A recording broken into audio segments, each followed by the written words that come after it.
হাত যে নেই কখনো দুঃখ করি না, কারণ মনে করি কি একটা হাত জান্নাতে আছে, আর এই হাতের হিসাব দিতে হবে না। কারণ মরে গেলে একদিন না একদিন আল্লাহর কাছে এই হাতের হিসাব মানে সব কিছুর হিসাব আল্লাহর কাছে দিতে হবে। হ্যাঁ, আমি মনে করি কি একটা হাত জান্নাতে আছে, তো এই হাতের হিসাব দিতে হবে না।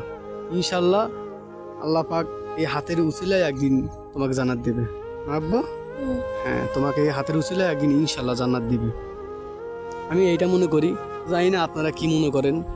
তো আমি এটা মনে করি কি যে একটা হাত জান্নাতে আছে, এই হাতের উসিলায় ইনশাল্লাহ একদিন জান্নাতে যাবা। হ্যাঁ, তুমি মনে করবা কি একটা হাত জান্নাতে আছে, এটা মানে অনেকে অনেক কিছু মনে করে আর কি। তো এই হাতের উসিলায় একদিন তুমি জান্নাতে যাবা। আমি মনে করি কি একটা হাত জান্নাতে আছে, হাত নাই তাতে আমি কিছু মনে করি না। হ্যাঁ, আল্লাহ চালাবে, আল্লাহ রিজিকের মালিক, আল্লাহ সব কিছু আল্লাহ চালাবে। হ্যাঁ, কিচ্ছু মনে করবে না।